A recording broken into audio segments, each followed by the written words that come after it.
Kim Jin-ho steps out of a black car. It's early morning. The air is cold and damp. He adjusts the collar of his dark coat. His face is serious, emotionless. He walks along the sidewalk at a brisk pace. His shoes click firmly against the asphalt. People who know him nod slightly and avert their eyes. The rest simply move aside. He ignores them. His thoughts are already in the office. Today are important negotiations regarding fabric supplies. He needs to test new samples. He passes a small convenience store. The smell of coffee and freshly baked goods wafts through the door. He's already past the entrance when his gaze falls on a small figure on the right.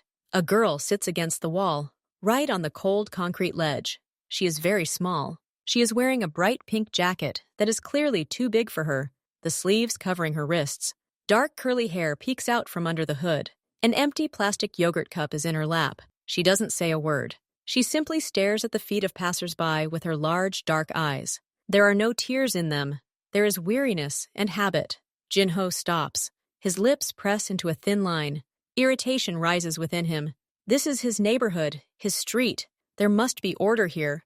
The sight of a beggar, especially a child, ruins everything. It's a sign of weakness, disorder, which he cannot tolerate. He turns to her to say a few harsh words. His voice is usually enough to drive anyone away. He takes a step forward. The girl notices him. She's not crying, but her whole body is cringing. She clutches the cup to her chest like a shield.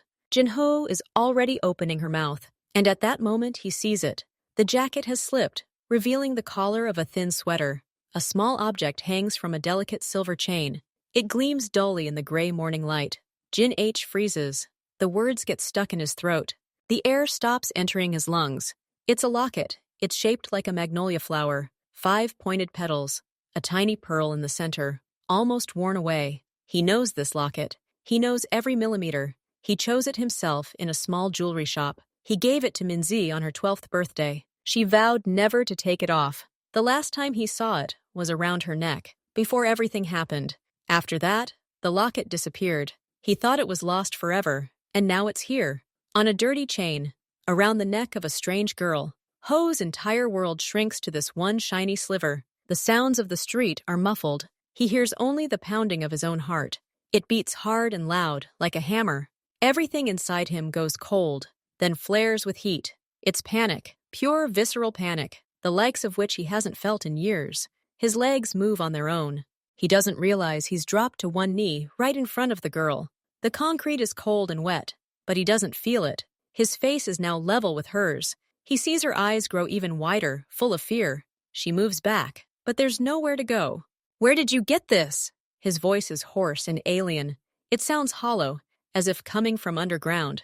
The girl is silent. Her fingers turn white from how tightly she clutches the plastic cup. "I asked!" His tone breaks, a familiar harshness creeping into it. He can't contain it. She shudders, and the words escape in a whisper.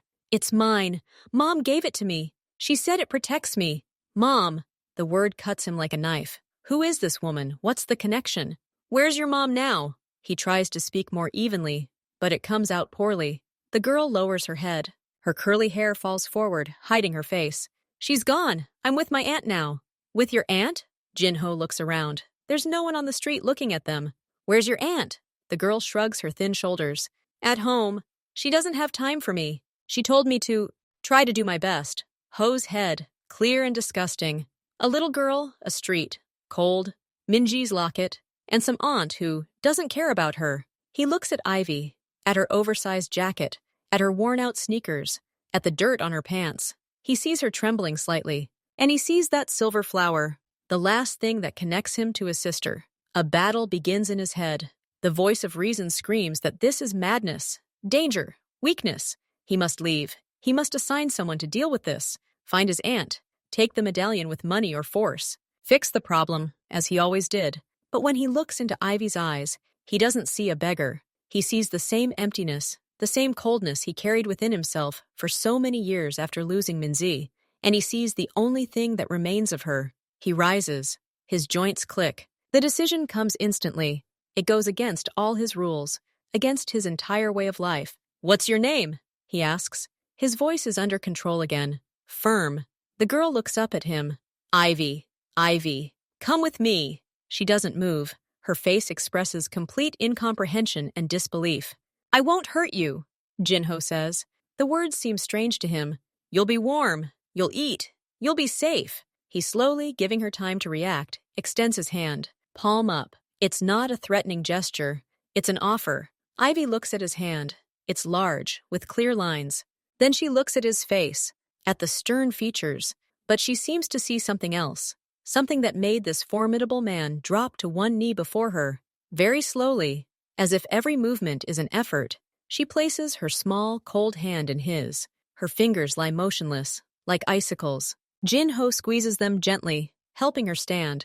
She's unsteady, her legs numb from the cold. He leads her to the car. His driver, a man in a black suit, looks at them, his eyes widening, but he silently opens the back door. Jinho puts Ivy in the seat. He sits down next to her. He doesn't look at this driver. Home! Quickly! The car starts moving. Ivy presses herself against the door, trying to take up as little space as possible.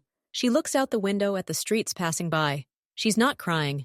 She just sits very quietly, barely breathing. Jinho is silent too. He doesn't know what to say to the child. He looks at the medallion, now hidden under his jacket. A feeling of heaviness and incredible responsibility weighs on him. The car pulls up to a high-rise building with a glass facade. A liveried concierge gets out to open the door. His professional smile freezes when he sees Ivy, but he quickly looks away. They walk through the marble lobby to the elevator. Jin H presses the code. The elevator silently ascends to the top floor. He opens the heavy door to his apartment. Ivy freezes on the threshold. Before her is a huge living room with floor-to-ceiling windows. Beyond the window is the entire city, a gray mosaic beneath a low sky. The polished dark wood floor gleams, reflecting the cool light. The furniture is minimalist. A low sofa, 2 armchairs, a glass table. No paintings, no decorations.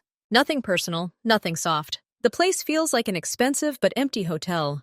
Ivy hesitates to cross the threshold. She looks at her dirty sneakers on the shiny floor. Come in, Jinho says. He takes off his coat and hangs it in a hidden niche in the wall. Ivy takes a small, hesitant step inside, then another. Her footsteps are almost silent. She looks incredibly small and fragile in this vast, austere space, like a toy left in an empty room. Take off your shoes, Jinho says, following his habit. She bends down to untie her laces. Her fingers are stiff, trembling and slipping. Jinho watches this for a few seconds. Then he sighs, comes over, and kneels down in front of her again. His large, nimble fingers quickly untie the knots. He takes off her sneakers and places them by the door. Then he takes off her thin, wet socks. Her feet are pale and very cold. He gets up and heads to the sofa. Sit down. Ivy carefully approaches and sits on the very edge of the sofa. It's so deep and low that her feet don't reach the floor. She sits upright, her hands on her knees, as if in class. Jinhook sits down in the chair opposite. Now, in the bright daylight, he sees her better. Her face is thin, her cheekbones prominent. Dark circles under her eyes suggest lack of sleep, but her features are lovely. Long eyelashes, and that locket, peeking out from under her sweater again. Ivy, he begins. His voice is louder than he intended in the quiet room. I need to ask you some questions. They're very important. Do you understand? She nods without looking at him. This locket, did your mother really say it was yours? That it was supposed to protect you? Yes, Ivy answers quietly. Did she say where she got it from? Maybe someone gave it to her? Ivy wrinkles her forehead, trying to remember. No, she just said, wear it and don't lose it. It's special. And your aunt? Did she see it? The girl immediately shakes her head. No, I always hid it. Under my clothes. She would have taken it. She takes everything beautiful and sells it. Jinho nods silently, hiding, afraid they would take it away. His suspicions grow. Auntie, is she your mom's sister? Ivy shrugs. Mom said so, but she's not like Mom. Mom was quiet, and Auntie, she's loud. She screams all the time, and she smells strange, sour. Where do you and Auntie live? In the same room? There are other people walking around there. It's noisy, and it gets cold at night. The radiators don't heat up. Jinho closes his eyes for a second. He can imagine this type of auntie perfectly, taking advantage of helplessness, indifferent to everything but their own interests. His fists involuntarily clench. Does Auntie know where you are now? Walking around like this? Ivy's eyes widen, and she shakes her head again. No. She left this morning. She told me not to come back without money. She'll be back late and we'll check. Okay, so there's time. Jin-ho looks at Ivy. She's sitting, hugging herself, as if trying to keep warm. The trembling is now more from nerves, from not understanding what will happen next. Are you hungry? He asks, changing the subject. Ivy nods, barely noticeable. Jin-ho picks up the phone. He dials the number. Rin, he says when the other end picks up the phone. Bring some food. For the kids. Something simple and warm. Soup, maybe some puree, and fruit. Right now. He hangs up before his assistant can ask any questions. Ivy looks at him with mild surprise. She apparently didn't expect him to order food specifically for her. About 20 minutes pass. The doorbell rings. Jin-ho opens the door. His assistant, stands on the threshold. Rin, a young man with a sharp gaze and an impeccable suit. He's holding several paper bags with the logo of an expensive delicatessen. He steps through the door, and his gaze immediately finds Ivy on the couch. His eyebrows shoot up. Boss, what's this? I'm going to the kitchen, Jin-ho interrupts abruptly. And wait downstairs in the car. I'll be down soon. Seo-rin opens her mouth to protest or ask, but is met with Jin-ho's icy gaze. He presses his lips together, silently carries the bags to the kitchen, and leaves, casting one last puzzled glance at the girl. Jin-ho unpacks the food, a container of clear chicken soup with thin noodles, another with soft mashed potatoes, and a small chopped patty, a small basket of soft buns. And separately, in a small box, fresh strawberries and a peeled banana. He arranges it all on the wide black granite kitchen countertop. Then he looks at Ivy. Come here, eat.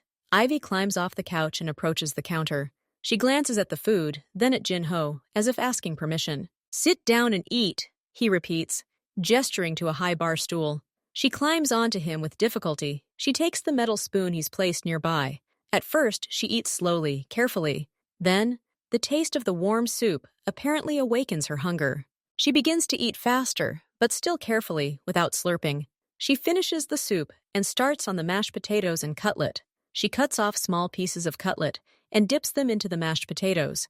Jin-ho stands nearby, leaning against the counter. He's not eating. He's watching. Conflicting emotions rage within him. Do you like it? He asks unexpectedly. The question blurts out.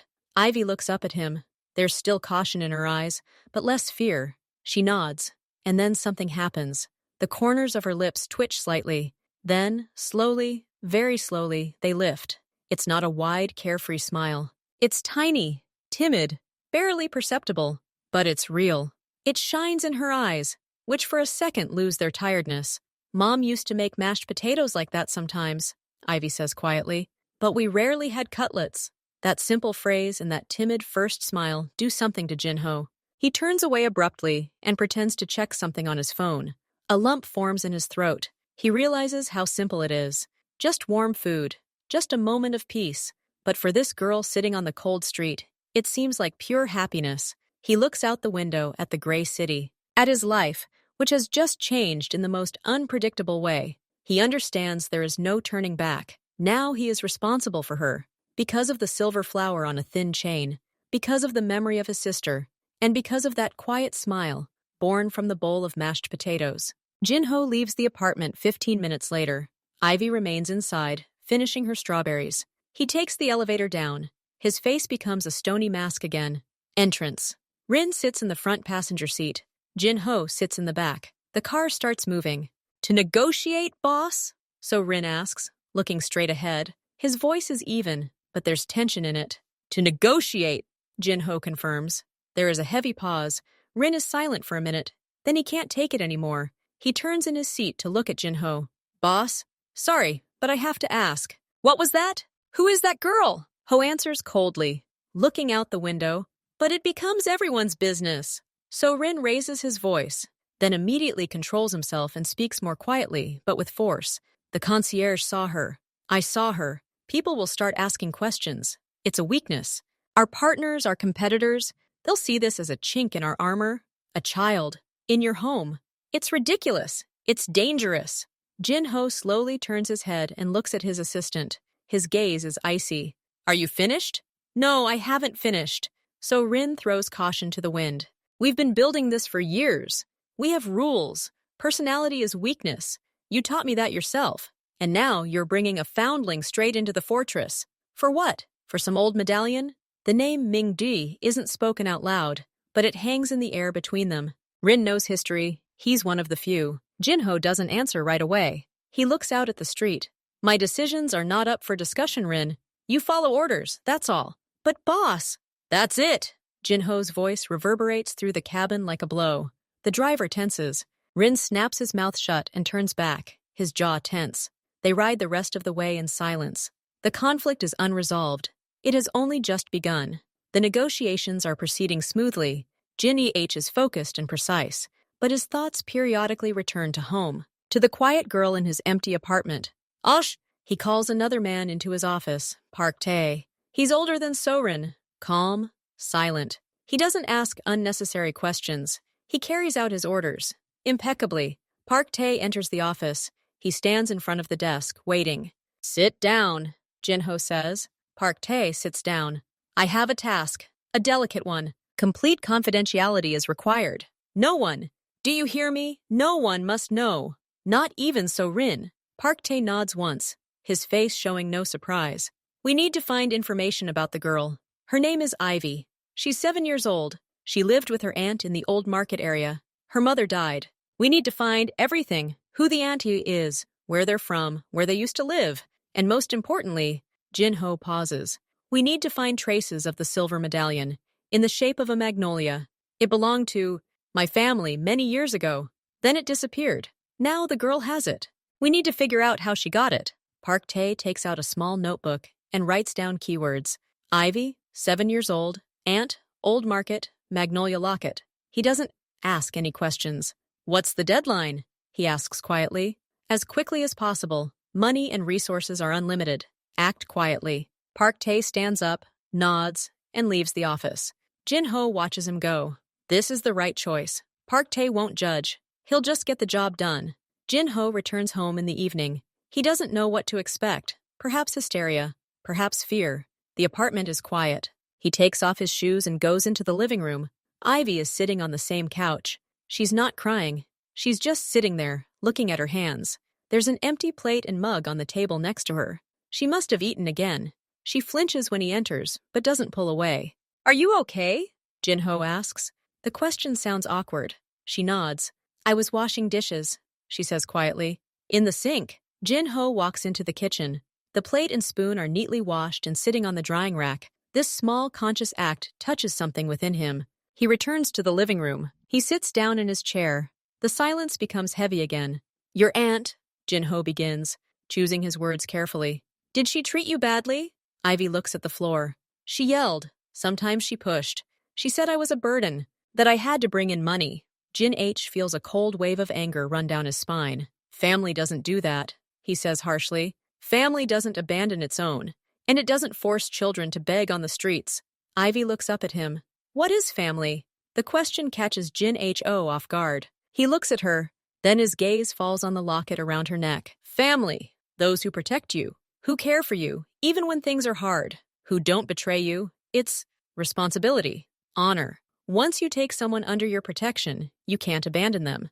You're responsible for them. He says this more for himself than for her. It's his code, the code of his world. And now he applies it to this girl. Ivy listens intently. She seems to be considering his words. And you, are you my family now? She asks the question so bluntly that Jinho catches her breath. He exhales slowly. Yes, Ivy, I'm your family now. I'll protect you. Night. Jinho decides Ivy will sleep in the bedroom. She's too small to be left alone in the living room. He brings extra pillows and a blanket and makes a bed for her on the large sofa in the corner of the room. His own bed is at the other end. He turns off the light. The room is dark. Only the light of the city filters through the curtains. Jin H can't fall asleep for a long time. He listens to every rustle. He hears Ivy tossing and turning. Then her breathing becomes even. He falls asleep closer to the morning. A soft sound wakes him. At first, he doesn't understand what it is. It was a dream. She looks at him, and gradually, the horror in her eyes gives way to realization. Then her face distorts again. She covers him with her hands and begins to cry in earnest, loudly and inconsolably. Jinho stands over her, helpless. He can't hug her. It's too much for him.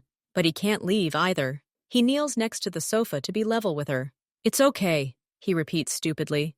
No one will touch you. He sits like that until her sobs subside and turn into quiet whimpers. She wipes her face with the sleeve of the pajamas he gave her. I dreamed that my aunt took me away from here, she whispers, and took my locket, Ho says, and there's steel in his voice. I won't allow it. No one will come in here and touch you. No one will take your medallion. I promise that. He's not used to making promises, but now he does, and he intends to keep them. 3 days pass. Ivy gradually adjusts. She's still quiet but trembling less. She's learned to use the TV and quietly watches cartoons. Jinho has hired a woman who comes twice a day to cook and clean. She has strict instructions. Don't talk to the girl too much. Don't ask questions. Jinho returns during the day to check if everything is all right. As soon as he enters the apartment, he hears loud voices coming from the living room. A woman's voice, hoarse and rough. Did you think you could hide here in your luxury? I'll find you anywhere. Where's the money? What are you doing here? And Ivy's quiet, frightened voice. I don't know anything. Jinho takes off. He enters the living room. A woman stands in the center of the room. She's wearing a bright, cheap jacket and skinny jeans. Her hair is dyed. Her makeup is heavy. She's holding Ivy's arm above the elbow and shaking it. A pale concierge stands nearby, apparently forced to let her in under threat of a scandal. Ho's voice cuts the air like a blade. Everyone freezes. The woman turns. Her eyes, small and sharp, look at Jinho with brazen assessment. She lets go of Ivy's hand. Ivy immediately runs back behind the sofa. Ah, here comes the owner, the woman says in a hoarse voice. I'm this girl's aunt. I've come to pick up my niece. And to receive compensation for emotional distress. What? Did you think you could just steal children? Jinho doesn't move. He looks at the concierge. Go away. And forget what you saw here. The concierge, deathly pale, nods and almost runs to the exit. Jinho then slowly turns his gaze to the woman. His face is perfectly calm, but the air grows cold. You're mistaken, he says quietly. No one stole anyone. Ivy was on the street in danger. I provided her with shelter and protection, like a good Samaritan. What protection? The woman snorts. I'm her legal guardian. I have the papers. Give her to me and pay for these days. Or I'll go to the police. I'll tell everything. A rich Korean is holding a black girl. Let's see what they say. Jinho takes a step forward. He doesn't raise his voice, but every word falls like a weight. Listen carefully, because I'm only going to say this once. You are no longer Ivy's guardian. You are nobody. The papers, if you have any, are fake or no longer valid. You abandoned a child on the street. You forced her to beg. I am a witness. I have witnesses. If you go to the police, you will be the first to go to jail for child trafficking, for child abuse. The woman turns pale. Her brazen confidence fades. You can't, Ho interrupts.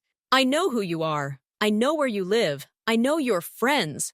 If you ever come within 100 meters of that girl, if you say her name out loud, you will disappear, without a trace, and no one will even remember your name. Do you understand? He says it so simply and casually that it sounds more terrifying than any threat. The woman takes a step back. Fear finally appears in her eyes. Now go away, Jinho says, pointing to the door, and be glad I'm in a good mood today, and that the girl sees you. Otherwise, our conversation would have gone differently. The woman doesn't argue anymore. She casts one last greedy glance at the luxurious furnishings, then an angry one at Ivy, who's peeking out from behind the sofa, and almost runs out of the apartment. The door closes. Silence. Jin H stands in the middle of the living room. His hands are clenched into fists. The adrenaline is slowly receding. He looks at Ivy. She looks scared to death, but not by her aunt. By him. By his method. By his world. She's gone, he says. She's not coming back. Ivy nods, unable to speak. Jinho goes into his office, a small room with one window. He closes the door. He sits down at the desk. He rests his head in his hands. What did he do? He just revealed his true colors. Threats, violence, fear. He showed this child who he truly was. And for what? For some medallion? For a ghost from the past? He put her in danger. This aunt now knows Ivy is valuable to him. She might tell others. Other, more dangerous people might come. He dragged an innocent child into his dark deeds. He thought he was protecting her. But maybe he was just bringing chaos into her life, a life that was already miserable.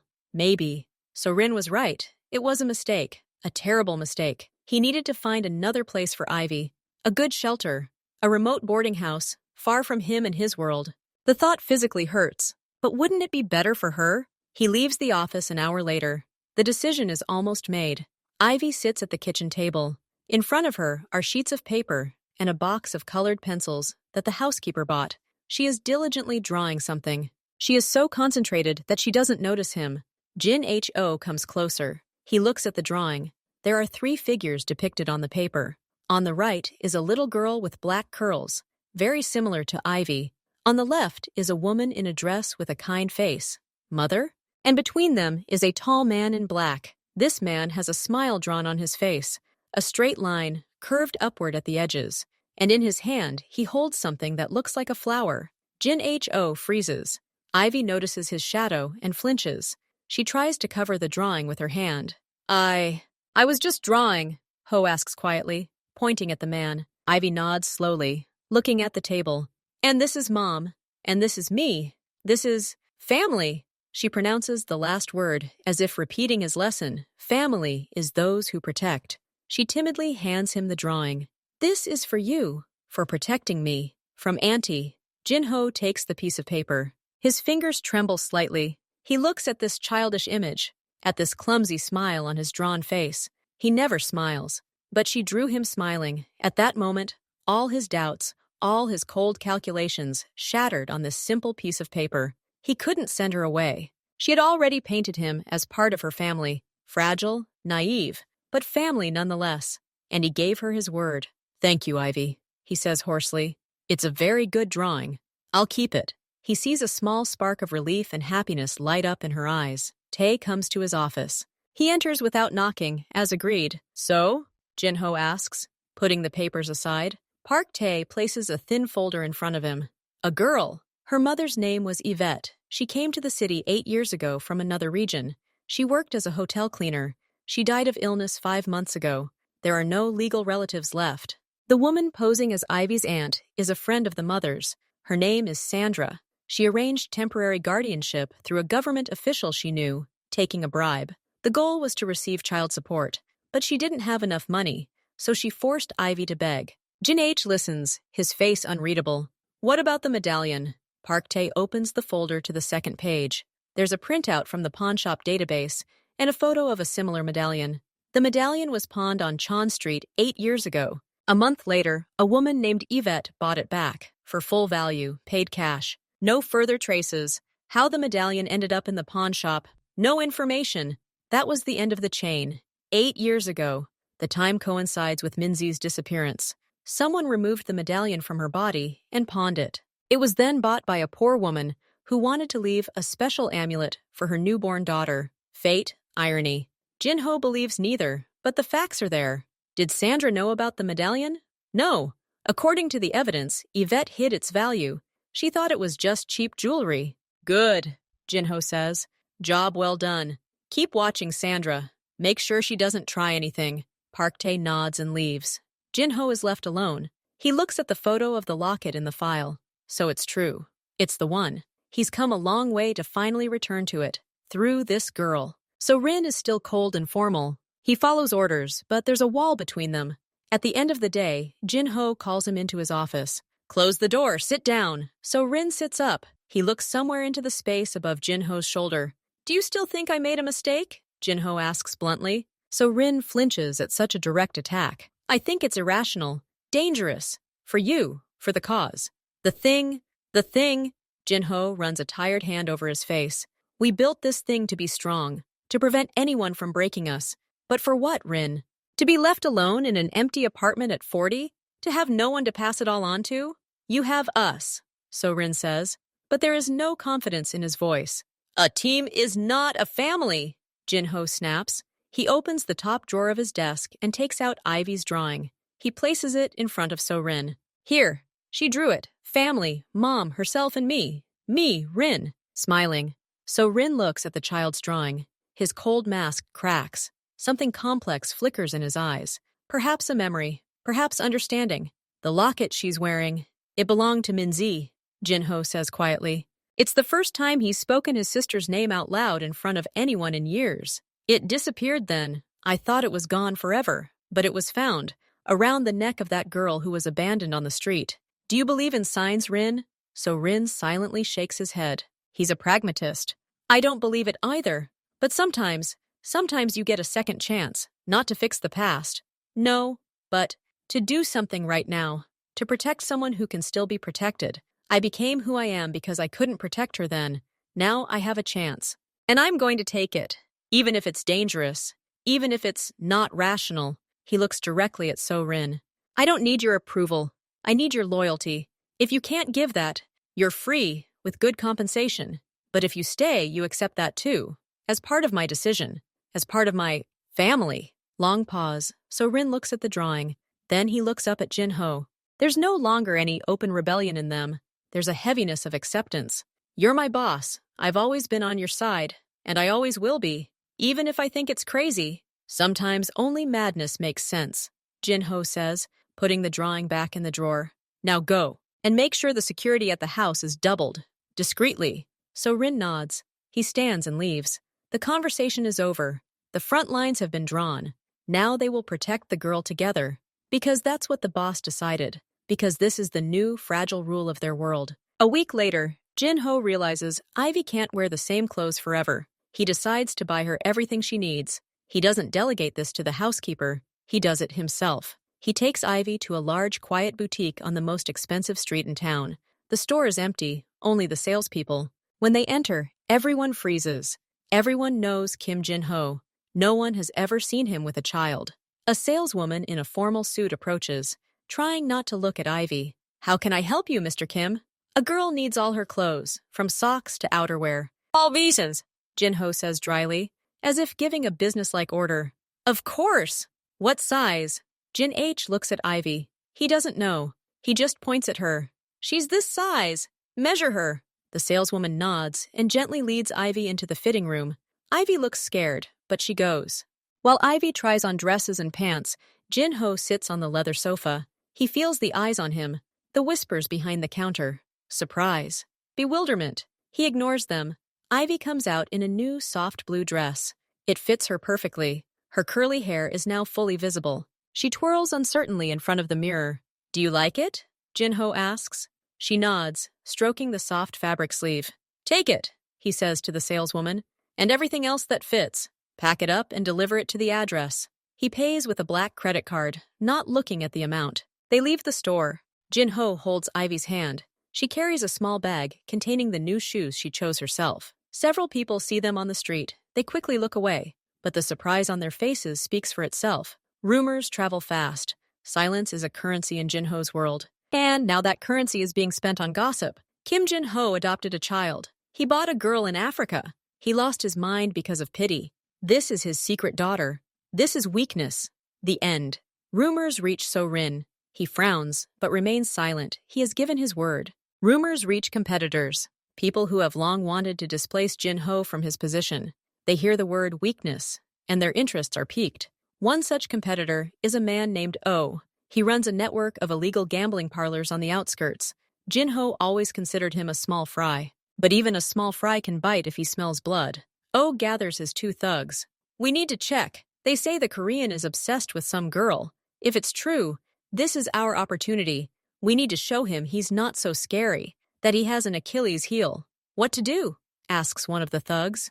Intimidate him. Throw something at the car. Shout threats. And escape. Quick and dirty. It's evening. Jin-ho is driving Ivy home from the ice cream shop. It was her first dessert at the shop. She was happy. The car drives along a quiet street by the river. The driver, as always, is focused. Suddenly, an old gray van emerges from the alley. It brakes sharply, blocking the narrow street. Driver Jin-H slams on the brakes. The car stops a meter from the van. Two men in dark hoodies jump out of the van. They run toward the car. One of them is holding something in his hand. It's not a gun. It's a can of paint. Jin-ho acts instantly. He pins Ivy to the seat with one hand, forcing her to bend over. Don't look. Don't move. His other hand is already reaching for the hidden compartment in the door. His eyes become narrow slits. His entire being is focused on the threat. A thug with a can swings his arm to throw it at the windshield. Jin-ho swings her door open. She slams it hard against the approaching man. There's a dull thud and a scream. The can falls from his hands and rolls across the pavement. The second thug stops, hesitant. He hadn't expected such speed. Jin-ho is already outside. He doesn't shout. He doesn't threaten. He just moves, quickly and efficiently. He approaches the second thug. The man tries to strike. Jin-ho catches his arm, jerks it toward him, and elbows him in the face. Bone crunches. The man falls to his knees, wheezing in pain. The first thug, hit by the door, tries to get up. Jin-ho steps on his hand, which is lying on the pavement. He presses down with his body weight. There's a crack. The man screams. Jin-ho leans towards him. He speaks quietly so that Ivy in the car can't hear. "Who sent you?" "Fuck you," the thug croaks. Jin-H presses harder. The screams get louder. "Who? Oh, sent it away. Check." Jin-H remembers the name. He lets go of the leg. Then he kicks the heel of the same boot into the side of the prone man. He goes silent. He turns to the second one, who's still sitting on the pavement, clutching his broken face. "Tell O, if he or anyone else looks in my girl's direction, I'll tear out his eyes and send them in a box. Now get lost." He doesn't wait for an answer. He gets back into the car. His breathing is even. There's not a single stain on his suit. He looks at the driver. "Go around and call someone to clean this dump." The car reverses, circles the van, and drives away. Two people writhing in pain and a pool of blood on the asphalt remain on the street. There's silence in the car. Jin-ho looks ahead. He's put his hand on the back of the seat behind Ivy again, but he's not pinning her down anymore. Ivy straightens up slowly. She's chalk white. Her eyes are huge. She saw him come out. She saw him move. She saw people fall. She heard screams, cracking, his quiet, icy voice as he leaned toward that man. She looks at his hands. They lie quietly in his lap, the same hands that just broke bones. She moves away from him to her window. She doesn't cry. She simply curls up into a ball and stares out the glass, unable to see the city. Jin-Ho senses this distance. He understands. He says nothing. What can he say? They arrive home. Ivy gets out of the car herself. She doesn't let him help her. She walks ahead of him in the elevator, looking at the floor. In the apartment, she silently goes to her room.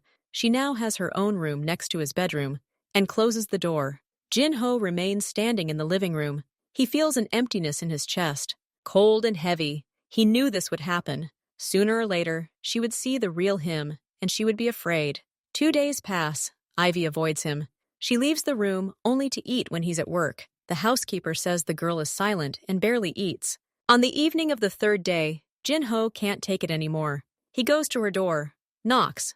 "Ivy, come out. We need to talk." At first, silence. Then the door slowly opens.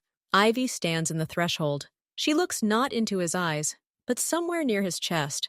"You're afraid of me," he says. It's not a question. She is silent. That is the answer. A wave of anger suddenly overwhelms him. Not at her, at himself, at the situation, at this whole absurd, cruel life. "Fine. Be afraid." His voice is sharp, and Ivy flinches. "You saw who I am. You saw what I can do. I'm not the kind guy from a fairy tale. The world is not kind. It's full of people like these people today, and people like me. Only some are stronger, others weaker." She looks up at him. There's more than just fear in her eyes. There's a question. "Why?" she whispers. "Why are you like this?" Jin-Ho laughs. It's a dry, bitter sound. "Why?" "Because I was weak once. I had a sister, a younger sister. Her name was Minzi. She was kind, funny, wore that very locket you're wearing now." He turns away, unable to look at the locket around her neck. "I was 19. We were poor. I tried to protect us, worked for bad people, but I was nobody. Small fry. One day, these bad people decided to teach me a lesson for disobeying. They didn't touch me. They took her, and they never gave her back. Never. All that was left was this locket, and then it was gone too." He speaks monotonously, like a lecture, but each word is painful. And I understood. Strength is the only thing that matters. Kindness, pity, weakness, this is the path to loss. I became strong, the strongest, so that I would never again lose what was dear to me, so that my fear would be stronger than anyone else's. That's why I am like this, because I couldn't protect someone once, and that will never happen again, even if it means becoming a monster. He falls silent. The room is quiet. He waits for her to run away, to lock herself in the room, to look at him with even greater horror. Ivy doesn't run away. She stands and looks at him. Her face is serious. Was that a lie? No. Then, Ivy says, her voice shaking a little, but she continues, then I'm not afraid of you. I'm afraid of them, those people on the street, and the ones who took your sister. I'm afraid they'll take you, because you're my family now. And if you're gone, there'll be no one to protect me again. Her logic is simple and undeniable. She doesn't judge him for what he's become. She accepts it as a fact, as a condition of her survival. And she fears not his strength, but the possibility that this strength might vanish, leaving her alone.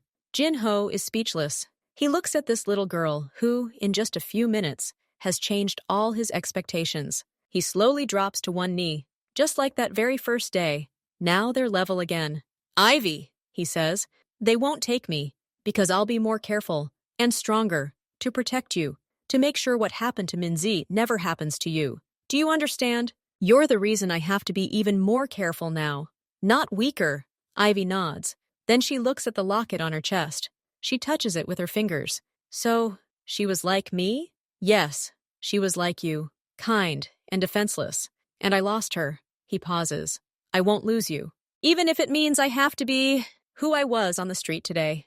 Ivy considers this. Then she does the unexpected.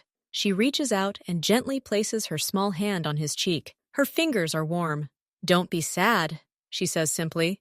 I'm here. At that moment, something in Jin-ho's chest, clenched for years, unclenches. He doesn't cry. He simply closes his eyes for a second, feeling the warmth of her hand. Thank you, Ivy, he says hoarsely. Now go to bed. Tomorrow we'll go to the zoo, if you want. That timid smile appears on her face again. A nod. I do. She turns and goes to her room. At the threshold, she turns around. Good night, Jin-ho. He doesn't correct her to call him uncle or anything else. Her direct address is correct. Good night, Ivy. The door closes. Jin-ho is left in the silence of the living room. He looks at his hand, the same one that broke the bone today. Then he looks toward her room. He understands that nothing is over. He now knows that his warning was serious. Competitors will look for other ways. The danger has not gone away. But now he has more than just a reason to be strong. He has a reason to be smarter, more careful, and perhaps more human. At least within these walls, for her. The wall of fear between them crumbled. Something else took its place. Not blind trust, but understanding. Fragile, but true. They had both seen the dark sides of life, and now they chose to move forward together. He as a shield, she as a reminder of what is worth protecting behind that shield. The next morning, Jin-ho wakes up with a clear thought. Simply defending herself isn't enough. As long as the threat exists, Ivy won't be safe. As long as people like, oh, think they can strike, they'll keep trying. The threat must be eliminated entirely. He comes to the office earlier than usual. Rin's already there. He looks tired. Boss, Oh sent a message. Indirectly. He regrets the misunderstanding and suggests meeting to discuss the boundaries. Jin-ho sits down at the table and looks at So-rin. No meetings, no discussions. But boss, that could calm the situation. Only one thing will calm the situation, Jin-ho interrupts. His complete departure. I want him gone. Not in this city, not in this business. Forever. So-rin freezes. This is an aggressive move. It will cause a wave. Others might unite against us. Let them unite. I'm tired of these games on the borders, of these petty jackals, Jin-ho says calmly. I'm changing the rules. From now on, our goal is not control, but purity. I want to make our sector quiet, as legal as possible, so that there's no reason for war, so that there's nothing to divide. So Rin looks at him like he's crazy. You want to get out of the shadow business? The one that brings in the bulk of the money? I want to create an environment a child can live in, Jin-ho says sternly. And I'll do it. Talk to the accountants. Calculate which assets can be sold, which can be legalized. I want a plan in a week. So Rin nods silently. But there's no understanding in his eyes, only growing irritation and anxiety. So Rin doesn't believe in this new course. He sees it as suicide, softness, madness driven by sentimentality. He spent years building his position in the Jin-ho empire, and now it's all crumbling because of a street girl. 2 days later, he secretly meets with Oh's people. Not with Oh himself, but with his deputy. Jin-ho is no longer the same, says So-rin, hiding his face in the shadow of his hood. He is weak. He wants to destroy everything we built, for the sake of the child. What are you proposing? I can provide you with access to information, to the schedule. You do what you should have done that time on the street. But finally, you remove the problem, and I will take over the leadership afterward. And we will return to a normal, mutually beneficial relationship. He feels a bitterness in his mouth. He's not a traitor by nature. He's a pragmatist, and he sincerely believes he's saving the business from collapse. Saving them all. Agreed, says Mano. Await instructions. Seo-rin gives Jin-ho false information. He says that Oh, out of fear, agreed to the deal. He wants to meet in person to hand over part of his territory and negotiate his departure. The meeting is at a neutral, abandoned construction site on the outskirts. Jin-ho agrees. He's taking only 2 proven fighters with him. He trusts So-rin. He's always been his right-hand man. The car pulls up to the construction site in the evening. All is quiet. Jin-ho gets out. His men follow him. People emerge from behind the concrete slabs, but not 2 as agreed. 6. Among them is Oh himself, grinning. Jin-ho understands immediately. He looks around. His men are alert, but they are outnumbered. Where is So-rin? Jin-ho asks coldly. He said hello, says Oh, and he said he was sorry, but business is business. At that moment, one of Jin-ho's men suddenly drops his hand to his belt behind him. This is the signal. He too is a traitor. The second guard notices this movement and instinctively recoils. Chaos begins. At this time, Ivy is in the apartment. Park Tae is with her. Jin-ho told him to stay with her during the meeting, just in case. Park Tae is calm. He gives Ivy a new coloring book. She sits at the table, but she's not concentrating. Tae's phone vibrates. He looks at the screen. A message from So-rin. He reads it, and his usually impassive face changes. It hardens. He gets up and goes to the far corner of the room to make a phone call. He thinks Ivy can't hear, but she can. She's learned to be quiet and listen. Rin, what's going on? Where's the boss? Park Tae asks quietly. A pause. What? At the construction site by the river? Is this a trap? Got it. I'm coming. He hangs up. His face is pale. He looks at Ivy, who is pretending to color. Ivy, I need to step out for a bit. You'll be alone. Don't open the door for anyone. I'll be back soon. Where is Jin-ho? She asks bluntly. Park Tae stutters. He has things to do. He'll be late. Don't worry. But Ivy sees the excitement in his eyes. She heard the word trap. Park Tae leaves, hastily putting on his jacket. The door closes. Ivy is left alone. She sits for a few minutes, staring at the door. Then she gets up. She goes to Jin-ho's desk in the living room. His spare phone is lying on it. An older model, but it works. He once showed her how to dial his number. If something happens and you can't find me at home. Ivy picks up the phone. Her small fingers hesitantly dial the number from memory. She knows it by heart. The bell rings. A long beep. Another one. Finally, there's noise on the line, heavy breathing, and Jin-ho's voice, broken and tense. Who is it? Speak up! He's apparently not looking at the screen. Ivy presses the phone to her ear. It's me, Ivy. Ivy? His voice is a mixture of surprise and concern. What happened? Why are you calling from this number? I'm fine. She pauses, collecting her thoughts. Park Tae left. He got a message from Uncle Rin. He said you were trapped at a construction site by the river. He went to see you. There was dead silence on the other end of the line. Then a short, sharp exhalation. Are you sure? Construction site by the river? Yes, I heard. Good girl, smart girl. Now listen carefully. Take this phone, go to my bedroom, lock yourself in the closet, sit there quietly until I or Park Tae come. Don't open the door for anyone. Do you understand? Understood. Ivy, thank you. He hangs up. Ivy's information changes everything. Jin-ho now knows about Seo-rin's betrayal, and he knows that Park Tae is heading towards him, possibly also into a trap. Jin-ho and his one remaining loyal fighter, they neutralized the second traitor early in the skirmish, don't stand a chance against 6 of them head-on. But now he knows the enemy has no reinforcements, and that Park Tae is on the way. He orders his fighter to retreat to the abandoned administrative building on the site, lure them there. The plan works. The O-men, confident in their superiority, enter the dimly lit building. They don't know that Jin-ho knows the area well. He once considered buying it. And they don't know that Park Tae is sneaking up on them from behind, silent, deadly, furious at the betrayal. The denouement comes quickly and quietly. Jin, Ho, and Park Tae work seamlessly, like parts of a single machine.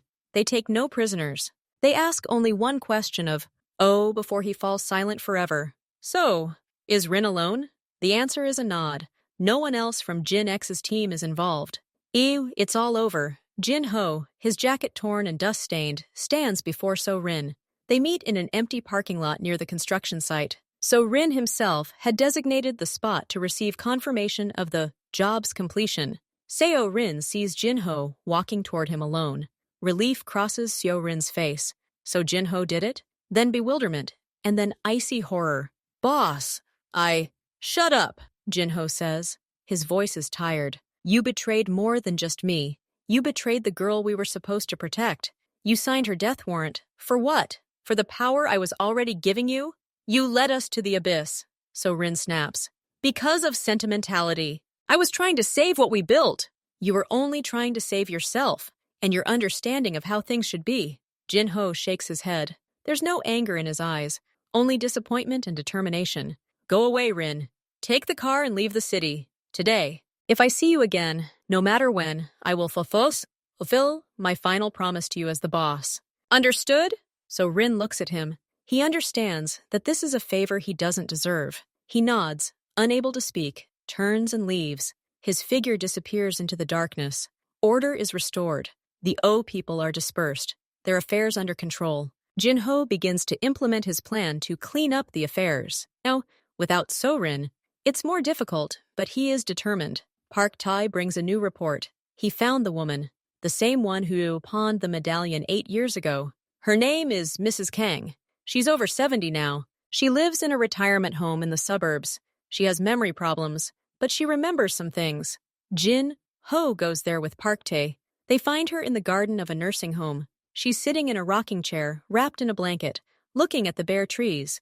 Jin H sits down next to her. He shows her a photo of the locket on his phone. Sorry to bother you. Do you remember this locket? The old woman looks at the photo. Her eyes are dull. Then they brighten a little. Ah, yes. It's beautiful. I sold it.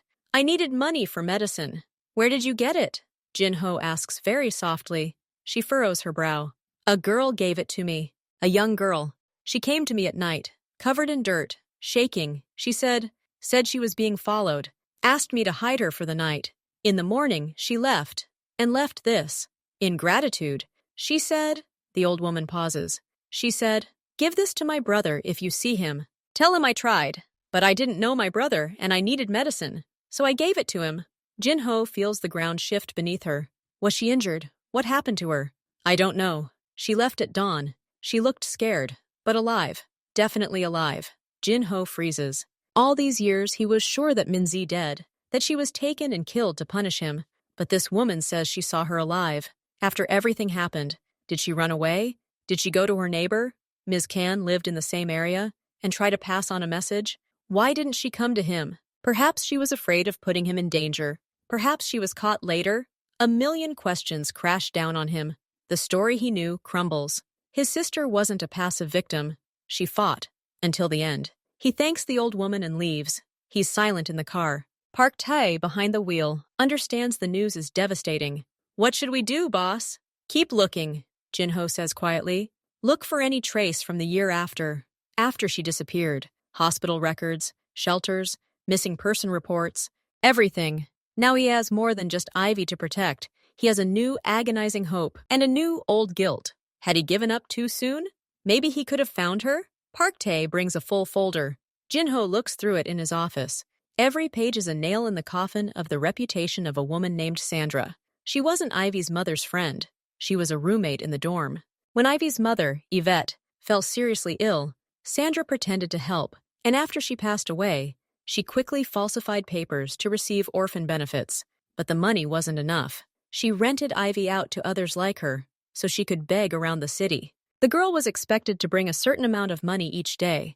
If she didn't, she wasn't fed and could be left on the streets overnight. Sandra sold Yvette's personal belongings several times, but the locket Ivy hid was never found. The file contains testimony from other dorm residents. They saw Sandra yell at the girl and how she hid under the bed from her drunken rage. No one intervened. Everyone had their own problems. Jin H closes the folder. He looks out the window. Now he understands Ivy's gaze on that first day. It was the gaze of a creature that had never known safety, that only expected the worst. He feels no anger, only a cold, firm resolve. This woman will never appear in their lives again. He's already given her a warning. Park Tae will continue to watch. One word from her will be enough for all her sins to be exposed to the police. She will disappear into the system she despises and exploits. Jin-ho calls his lawyer, a man in an expensive suit who handles complex tax and contract matters. Now he's faced a new challenge. I need official guardianship over a child. She's 7 years old, her mother is dead, and her father is unknown. The temporary guardian is a criminal and will relinquish custody. Everything needs to be done quickly, cleanly, and legally. The lawyer shakes his head.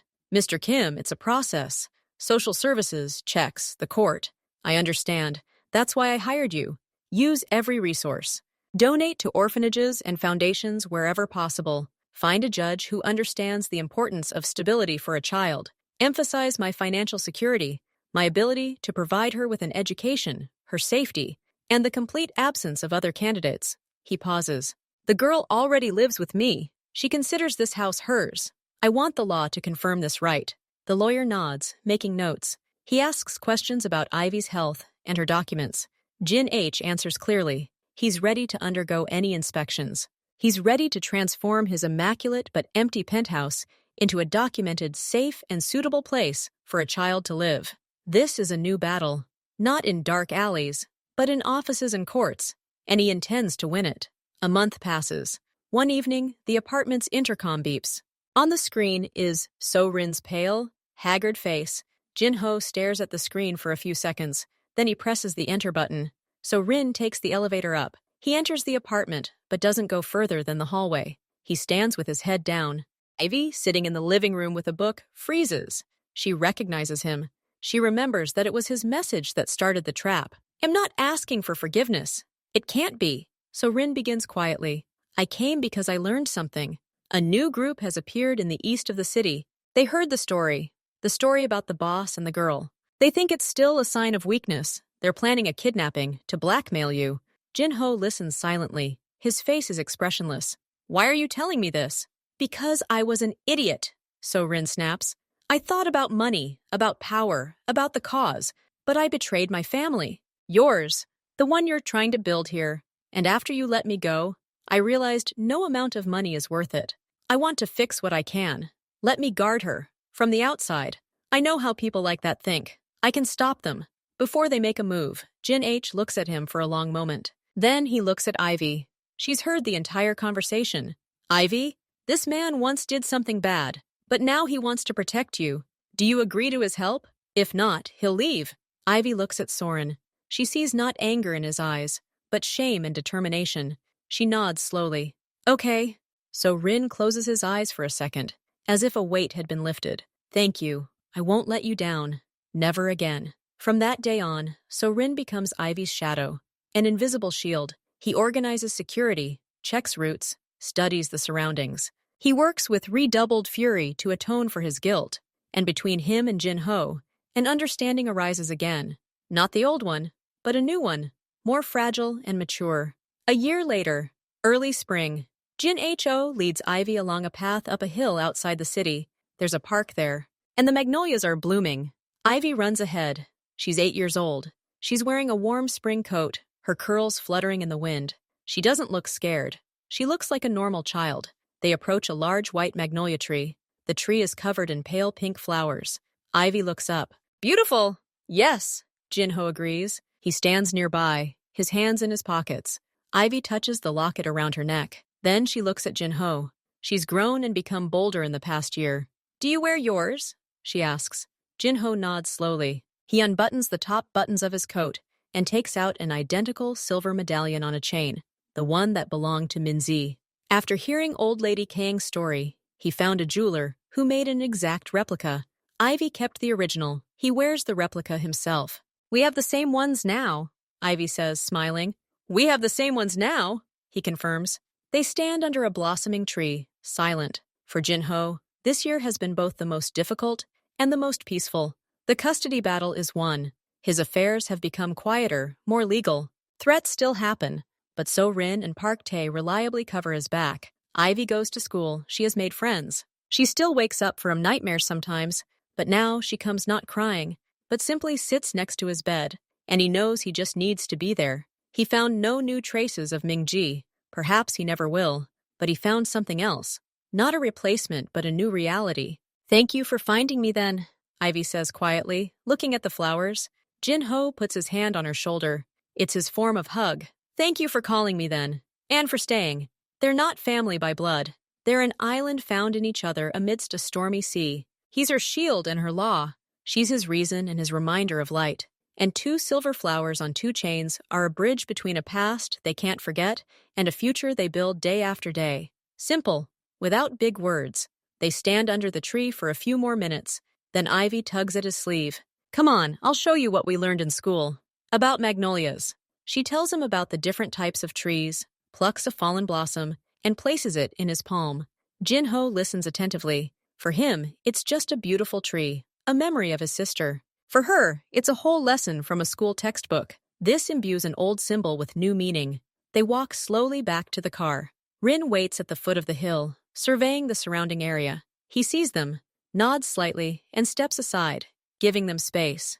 In the car, Ivy falls asleep, tired from the fresh air. Jin-ho covers her with his coat. He looks at her calm face, at the locket that has slipped out. Much has changed in a year. A child's drawing, neatly framed, hangs in his office. The refrigerator is always stocked with fruit and yogurt. School assemblies and trips to the zoo have been added to the schedule. His world, once filled only with schedules and threats, is now full of small, important tasks. He's learned the names of her teachers. He knows she doesn't like semolina porridge, but she loves sirniki. He hasn't softened with the outside world. His decisions remain firm, and his methods effective. But inside, within the walls of his home, a quiet place has emerged. An island where armor isn't needed. The car pulls up to the house. Ivy wakes up. Are you home? She asks sleepily. Yes, I'm home, Jin-ho answers. They go upstairs.